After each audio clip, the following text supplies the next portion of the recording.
அனைவருக்கும் வணக்கம். கதை நேரத்தில் மீண்டும் உங்களை சந்திப்பதில் மகிழ்ச்சி. இன்று நான் சொல்லப்போகும் நீங்கள் கேட்கப் போகும் கதை பாண்டிமாதேவி. எழுதியவர் திரு ந. பார்த்தசாரதி அவர்கள். அத்தியாயம் 13. பகவதி காப்பாற்றினாள். மேல் மாடத்து நிலா முற்றத்தில் எதிர்பாராத நிகழ்ச்சியால் அரைகுறையாக முடிந்த நாட்டியத்துக்கு பின் மகாராணியாரும் அவரோடு இருந்த பெண்களும் பரபரப்படைந்து அந்த புறத்திற்கு சென்றார்கள் அல்லவா? அதற்கு பின் இங்கு நடந்த தொடர்பான நிகழ்ச்சிகளை கவனிப்போம். திடீரென்று ஏற்பட்ட குழப்பத்தினால் சூதுவாதறியாத அந்த கன்னிப் பெண்களின் மனதில் தன்னை பற்றி தவறான எண்ணம் ஏற்பட்டிருக்குமோ என்று மகாராணி வானவன்மாதேவி கலக்கமுற்றார். இந்த பரந்த உலகத்தில் எத்தனை கொடுமைகளை செய்தாலும் அவற்றிலிருந்து தப்பலாம். கள்ளம் கபடமற்ற நல்ல மனங்களில் தீமையை விதைத்தவர்கள் எந்த விதத்திலும் தப்ப முடியாது. மகாராணி வானவன்மாதேவியின் மனதில் எப்போதும் நிரந்தரமாக நிலைத்திருக்கக்கூடிய சிந்தனைகளில் இதுவும் ஒன்று. குழந்தைகளே, பகவதி, விலாசினி, உங்களுடைய ஆடல் பாடல்களை இன்னும் சிறிது நேரம் காணவும் கேட்கவும் ஆவலாயிருந்தேன்.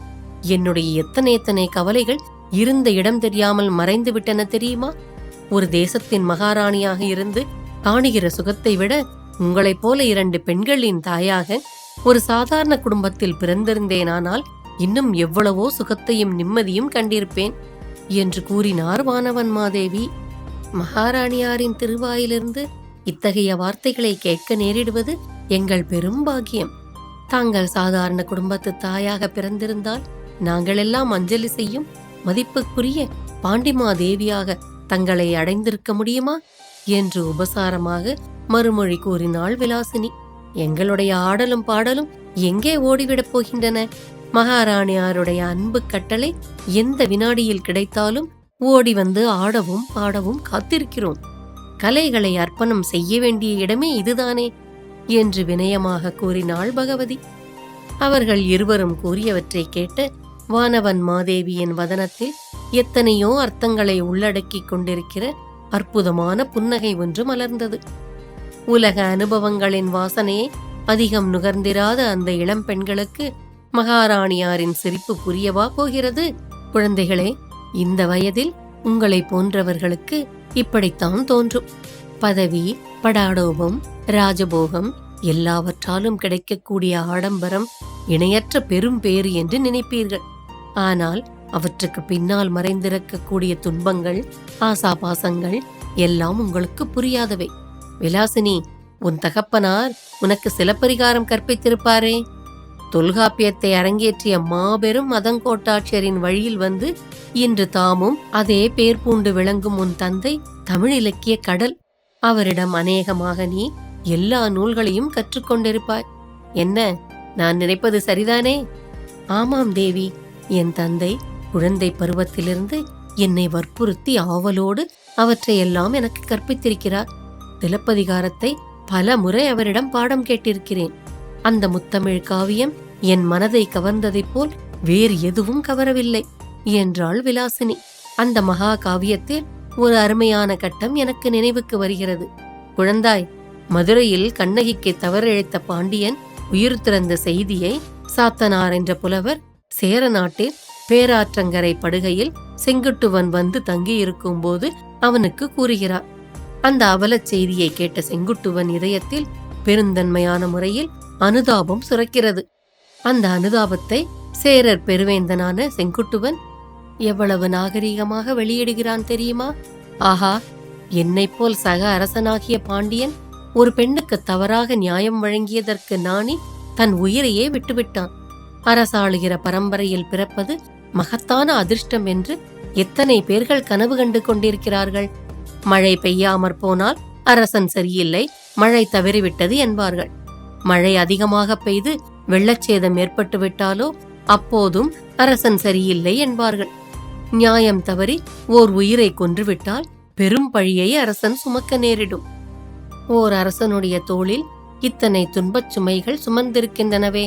அப்படி இருந்தும் அரசாளும் குடியில் பிறக்கவில்லையே என்று இந்த அசட்டு மனிதர்கள் வீணாக ஏங்குகிறார்களே என்று செங்குட்டுவன் சாத்தனாரிடம் கூறியதாக சிலப்பதிகாரத்தில் வருகிறது. தேவி, இந்த இடத்தில் புலவர் பெருந்தகையான இளங்கோவடிகள் செங்குட்டுவனின் இதய பண்பை மிக அருமையாக சித்தரித்திருக்கிறார். உயர்ந்த காவிய பண்புக்காக பாராட்டுவதாயிருந்தால் இதையல்லவா பாராட்ட வேண்டும்? பெண்ணே விலாசினி, உங்கள் புகழ்ச்சியும் மகாராணி பட்டமும் இந்த கோட்டை கொத்தளம் முதலிய அரசபோக ஆடம்பரங்களும் எனக்கு செங்குட்டுவன் கூறிய இந்த கருத்தை ஞாபகப்படுத்தின. மகாராணி இவ்வாறு சொல்லிக் கொண்டிருந்த போது நந்தவனத்தில் ஏற்பட்ட குழப்பத்தை பார்த்துவிட்டு வருவதற்காக போயிருந்த பவழக்கனிவாயரும் அதங்கோட்டாசிரியரும் அங்கே திரும்பி வந்து சேர்ந்தன. என்ன, செங்குட்டுவனை பற்றி ஏதோ பேச்சு நடக்கிறார் போலிருக்கிறதே. மகாராணியாரின் சுவாரஸ்யமான இலக்கிய சம்பாஷணையில் நாங்களும் கலந்து கொள்ளலாமல்லவா என்று சிரித்துக் கொண்டே கேட்டார் அதங்கோட்டாசிரியர். நான் எதையும் உங்களைப் போல வகை தொகையாக விவரித்து சொல்ல முடியுமா? அதெல்லாம் சரி, நந்தவனத்திலிருந்துதானே வருகிறீர்கள். அது என்ன குழப்பம்? அங்கே விவரம் தெரிந்து கொண்டு வந்திருப்பீர்களே, சொல்லுங்கள், நாங்களும் தெரிந்து கொள்கிறோம் என்று மகாராணியார் அதங்கோட்டாசிரியரை நோக்கி கேட்டார். உடனே அதங்கோட்டாசிரியர் பக்கத்தில் திரும்பி, பவழக்கனிவாயரே, மகாராணிக்கு சொல்லும், நீர்தான் இம்மாதிரி விஷயத்தை நன்றாக வர்ணித்து சொல்ல முடியும் என்று தன் சமீபத்தில் இருந்த பவழக்கனிவாயரை தூண்டினார். கலகத்தை பற்றி சொல்ல நான் தான் சரியான ஆள் என்று தீர்மானித்து விட்டீராக்கும். பரவாயில்லை, நானே சொல்கிறேன் என்று சிரிப்போடு பீடிகை போட்டு பேச்சை தொடங்கினார் பவழக்கனிவாயர். மகாராணி, கோட்டைக்கு வெளியே இருக்கும் ஏரியிலிருந்து அரண்மனை நந்தவனத்திற்கு தண்ணீர் கொண்டு வரும் கால்வாய் வழியாக யாரோ நந்தவனத்திற்குள் புகுந்திருக்கிறார்கள். அப்படி புகுந்தவர்கள் யார்? என்ன நோக்கத்தோடு புகுந்தார்கள்? என்ன செய்தார்கள்? அல்லது என்ன செய்வதற்காக வந்திருந்தார்கள் என்பனதெல்லாம் தெரியவில்லை. நிலாமுற்றத்து சுவரை ஒட்டினார் போல இருக்கும் மகிழ மரக்கிளையில் வந்தவர்கள் ஏதோ ஒரு காரணத்தை உத்தேசித்து ஏறி இருக்க வேண்டும். அதனால்தான் சுமை தாங்காமல் அந்த கிளை முறிந்திருக்கிறது. இதென்ன, எல்லாம் வெறும் அனுமானம்தானா? நேரடியாக ஒன்றும் பார்த்து தெரிந்து கொண்டு வரவில்லையா நீங்கள் என்று வானவன்மாதேவி குறுக்கிட்டு கேட்டார். தேவி, நாங்கள் என்ன செய்ய முடியும்? வந்தவர்கள் எவரும் பிடிபடவில்லை. வீரர்கள் அரண்மனை நந்தவனத்தில் சல்லடைக்கண் விடாமல் தேடி சலித்து விட்டார்கள். நந்தவனத்து ஈர மண்ணிலும் கால்வாய் கரையில் தரையில் பதிந்திருக்கும் அடிச்சுவடுகளிலிருந்தும் ஒருவன் தனியாக வரவில்லை என்று தெரிகிறது. அதை தவிர மகிழ மரத்தடியில் ஒரு குத்துவாளும் கால்வாய்க்கரை படியில் ஒரு தலைப்பாகியும் விழுந்து கிடந்தன. கோட்டை மெய்காப்பாளர்கள் அவற்றை எடுத்துக்கொண்டு போய் பத்திரப்படுத்தி வைத்திருக்கிறார்கள். ஒருவேளை இந்த 2 பொருட்களையும் கொண்டு வந்தவர்களை கண்டுபிடிக்க முயன்றால் வெற்றி கிடைத்தாலும் கிடைக்கும் என்று பவழக்கனிவாயர் கூறி முடித்தபோது கேட்டுக்கொண்டிருந்த வானவன் மாதேவியின் முகத்தில் சிரிப்பின் மலர்ச்சி ஒளிர்ந்தது. ஏன் சிரிக்கிறீர்கள்? சிரிக்க வேண்டிய காரணம் இருந்தது, சிரித்தேன்.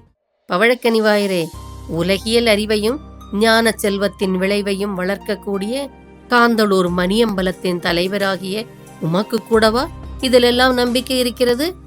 இதிலெல்லாம் என்றால், கோட்டையின் உயரமான பெரிய சுவர்கள், அவைகளை சுற்றிலும் ஆழமான அகழி, போதும் போதாததற்கு வாளும் வேலும் சுமந்த மெய்க்காவல் வீரர்கள், சீவலப்ப மாறனைப் போல அவர்களுக்கு ஒரு தலைவன், எல்லாம் எனக்கு வேடிக்கையாகத்தான் இருக்கின்றன. கேவலம் 5 செங்கர்களால் உருவான நிலையற்ற இந்த உடற்கோட்டையை பாதுகாக்க இவ்வளவு ஏற்பாடுகளா? எனக்கு சிரிப்புதான் வருகிறது. மனிதர்களுக்கு ஆத்ம பலம் குறையும் போது புறக்கருவிகளின் துணையால் கிடைக்கும் பாதுகாப்பில் நம்பிக்கை விழுகிறது. உண்மையில் இந்த ஏற்பாடுகளால் என்னுடைய ஆத்ம பலத்தை நலிய செய்கிறீர்கள் நீங்கள். கோட்டைக்குள் திருட்டுத்தனமாக நுழைந்தவர்கள் கன்னியாகுமரியில் என்னை கொலை செய்ய முயன்று முடியாமல் ஏமாந்து போனவர்களாகவே இருக்கலாம். அவர்களை போன்ற ஒரு சிலரின் கையால் தான் எனக்கு சாவு என்றிருக்குமானால் அதை உங்களால் தடுத்துவிட முடியுமா? தேவி, இன்று மாலையிலிருந்தே உங்கள் பேச்சு பற்றற்ற விரக்தி நிலையை காட்டுகிறது. இவ்வளவு நம்பிக்கை இழக்கும்படியான பெருந்துன்பங்கள் எவையும் வரவில்லையே என்று உருக்கம் நிறைந்த துணியில் விசாரித்தார் அதங்கோட்டாசிரியர். ஆசிரியரே, இதுவரையில் வந்த துன்பங்கள் போதாதா? இன்னும் என்ன வர வேண்டும்? ஒரு துன்பமும் இல்லை. நீங்களாகவே என்னென்னவோ நினைத்துக் கொள்கிறீர்கள். குமரி தெய்வத்தின் அருளும் தென்பாண்டி நாட்டு மக்களின் குறைவில்லாத அன்பும் இருக்கின்றவரை உங்களுக்கு எவராலும் கேடு சூழ முடியாது. தங்களுடைய அருமந்த புதல்வரும் குமார பாண்டியருமான இளவரசர் அருகில் இல்லையே என்று கவலைப்படலாம். நாளை காலையில் நடக்க இருக்கும் மகாசபை கூட்டத்தில் செய்யப்போகிற ஏற்பாடுகளின் மூலம் அந்த கவலையையும் போக்கிவிடுகிறோம். இளவரசர் எங்கிருந்தாலும் அவரை உடனே அழைத்து கொண்டு வருவதற்கு வேண்டிய செயல் திட்டங்களெல்லாம் நாளை கூட்டத்தில் உருவாகிவிடும் என்றார் ஆசிரியர். அத்தோடு விட்டுவிட மாட்டோம். இளவரசர் திரும்பி வந்ததும் உடனடியாக அவருக்கு மகிடாபிஷேகத்தையும் கூடவே திருமணத்தையும் செய்து முடித்து விட்டால்தான் மகாராணியாருக்கு பூரணமாக திருப்தி ஏற்படும் என்று பவழக்கனிவாயர் கூறிய போது அங்கே அவர்களோடு உட்கார்ந்திருந்த விலாசினியும் பகவதியும் தலைகுனிந்து கொண்டனர். அந்த இளம் பெண்களின் கன்னங்களில் ஏன் அந்த சிவப்பு? கண்களில் மின்னும் அந்த ஒளிக்கு என்ன பெயர் சொல்வது? எப்போதோ சில ஆண்டுகளுக்கு முன்னால் மதுரை அரண்மனையில் கண்டிருந்த குமார பாண்டியரின் சுந்தர தோற்றம் அவர்கள் நினைவில் அப்போது காட்சியளித்திருக்க வேண்டும். பெண்களுக்கு நாணம் எவ்வளவு அழகாக இருக்கிறது! எத்தனையோ சமயங்களில் எத்தனையோ காரணங்களுக்காக பெண்களுக்கு நாணம் ஏற்படுகிறது. ஆனால் ஒரே ஒரு சமயத்தில் மட்டும் நாணத்தில் முழுமையான கனிவை காண முடிகிறது. திருமணமாகாத இளம் பெண்களுக்கு நடுவில் திருமணத்தை பற்றி பேசினால் உண்டாகிற நாணம் இருக்கிறதே, அதற்கு ஈடுமில்லை, இணையமில்லை. மேலும் சிறிது நேரம் வானவன் மாதேவிக்கு ஆறுதலை உண்டாக்குகிற விதத்தில் பேசிக்கொண்டிருந்து விட்டு பவழக்கனிவாயரும் அதங்கோட்டாசிரியரும் உறங்குவதற்கு சென்றனர். போகும்போது பகவதியையும் விலாசினியையும் தனியே அழைத்து, பெண்களே, இன்று மகாராணியின் மனநிலை சரியில்லை. கசப்பும் விரக்தியும் அடைந்த நிலையில் புண்பட்டு நொந்து போயிருக்கிறார். எந்த வினாடியில் அவருக்கு என்ன தோன்றும் என்று ஒன்றும் உறுதியாக சொல்வதற்கில்லை. நீங்கள் இருவரும் இங்கேயே மகாராணியோடு படுத்துக்கொள்ளுங்கள். ஆடவர்களாகிய நாங்கள் இவ்வளவு நாழிகைக்கு மேல் இங்கே அந்தப்புற பகுதியில் நின்று கொண்டிருப்பது முறையல்ல. கீழே மாளிகையில் போய் படுத்துக்கொள்கிறோம். நீங்கள் இருவரும் மகாராணியை கவனித்துக் கொள்ளுங்கள் என்று கூறி எச்சரித்துவிட்டு சென்றனர். இரவு நீண்ட நேரம் ஆகிவிட்டது. அந்த புறத்து பணிப்பெண்கள் தீபங்களை அணைத்து கதவுகளை ஒவ்வொன்றாக அடைத்துக் கொண்டிருந்தனர். சயன கிரகங்களின் தூபக்கலசங்களிலிருந்து கிளம்பிய அகிர்புகையின் நறுமணம் காற்றோடு இழைந்து எங்கும் பரவிக்கொண்டிருந்தது. வானவன் மாதேவியின் பள்ளியறையில் விளக்கு ஒன்று மங்கலாக எரிந்து கொண்டிருந்தது. அங்கிருந்த 3 மஞ்சங்களில் 2 கொடிகள் துவண்டு நெளிந்து கிடப்பது போல் பகவதியும் விலாசினியும் படுத்துக் கொண்டிருந்தனர். நடுவாக இருந்த 3வது மஞ்சத்தில் வானவன் மாதேவி உட்கார்ந்தபடியே ஏதோ சிந்தனையில் ஆழ்ந்திருந்தார். தேவி, இப்படியே விடுகின்றவரை விழித்துக்கொண்டு உட்கார்ந்திருக்கப் போகிறீர்களா? களைப்பி தீர உறங்கினால் என்ன என்றாள் பகவதி. தூக்கம் வரவில்லையே குழந்தாய், நான் என்ன செய்வேன்? நீ தூங்கு என்று பதில் கூறினார் மகாராணி. விலாசினியோ படுத்த சில வினாடிகளுக்குள்ளேயே ஆழ்ந்த உறக்கத்தில் ஈடுபட்டு விட்டாள். பகவதி அதற்கு மேல் மகாராணியை வற்புறுத்தும் உரிமை தனக்கு இல்லை என்று கண்களை மூடிக்கொண்டு தலையணையில் சாய்ந்தாள். நன்றாக உறங்கவும் இல்லை, நன்றாக விழித்துக் கொண்டிருக்கவும் இல்லை. 2க்கும் நடுப்பட்ட ஒரு நிலைமையில் அவள் படுக்கையில் கிடந்தாள். உறக்கத்துக்கும் விழிப்புக்கும் நடுவே ஒரு வகை சாதாரண ஓய்வில் கிடந்த பகவதி சிறிது நேரத்திற்கு பின் தற்செயலாக கண் விழித்தாள். விழித்துக் கொண்டவள் மகாராணியை காணவில்லை.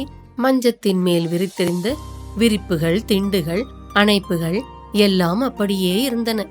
வாயிற்கதவு பக்கம் திரும்பி பார்த்தாள். அது லேசாக திறந்திருந்தது. அதங்கோட்டாசிரியரும் பவழக்கனிவாயரும் எச்சரித்து விட்டு போனது அவளுக்கு நினைவில் மின்னலை போல் தோன்றியது. உடனே எழுந்திருந்து கதவை திறந்திருந்த வழியாக பகவதியும் கீழே இறங்கினாள். அந்த அறையின் வெளியே அந்த புறத்திலிருந்து பிற இடங்களுக்கு செல்லும் 2-3 வழிகள் பிரிந்தன. படிக்கட்டில் இறங்கி கீழே வந்த பகவதி ஒரு கணம் வழிகள் பிரியும் இடத்தில் தயங்கி நின்றாள். அந்த அர்த்தராத்திரி வேளையில் என்ன நோக்கத்தோடு எந்த வழியில் மகாராணி சென்றிருக்கக்கூடும் என்று அவளால் ஊகிக்க முடியவில்லை.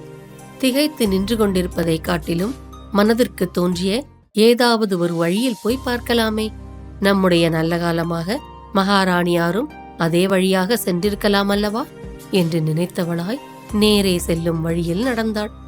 தீபங்கள் எல்லாம் அணைக்கப்பட்டிருந்ததனால் இருள் சூழ்ந்திருந்தது. வழி வளைந்து வளைந்து கீழ்நோக்கி இறங்கின. அந்த இருளில் அம்மாதிரி பழக்கமில்லாத பாதையில் பகவதியை தவிர வேறு எந்த பெண்ணாலும் அவ்வளவு துணிவாக நடந்து சென்றிருக்க முடியாது. அதை ஒரு சாகசம் என்றுதான் சொல்ல வேண்டும். கடைசியாக அவளை கோட்டைக்குள் ஒரு திறந்த வெளியான இடத்தில் கொண்டு போய்விட்டது அந்த வழி. கம் என்று பவழமல்லிகை பூக்களின் மனம் கமழ்ந்தது. அது அரண்மனை பெண்கள் நீராடும் பகுதி.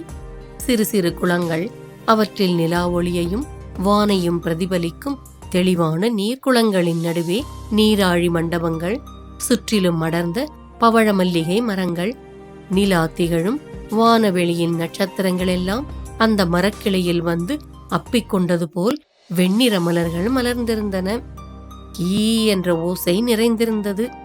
அதோடு யாரோ மெல்லிய குரலில் விசும்பி அழுகிற ஒலி. பகவதி நாலா பக்கமும் மிரண்டு பார்த்து கொண்டே அந்த ஒலி வருகிற இடத்தை கண்டுபிடிப்பதற்காக சுற்றி சுற்றி வந்தாள். பவழமல்லிகை மரங்களையும் நீராழி மண்டபத்தையும் கடந்து தென்கோடியில் வந்து பார்த்தாள். கோட்டை சுவரை ஒற்றினார் போலிருந்த ஒரு பாழும் கிணற்றின் விளிம்பில் மகாராணி விரிந்த கூந்தலும் அழுத கண்களுமாக நின்று கொண்டிருந்தார். ஓசைப்படாமல் பின்புறமாக மெதுவாக நடந்து போய் மகாராணி வானவன் மாதேவியின் கைகளை பற்றி கொண்டாள் பகவதி.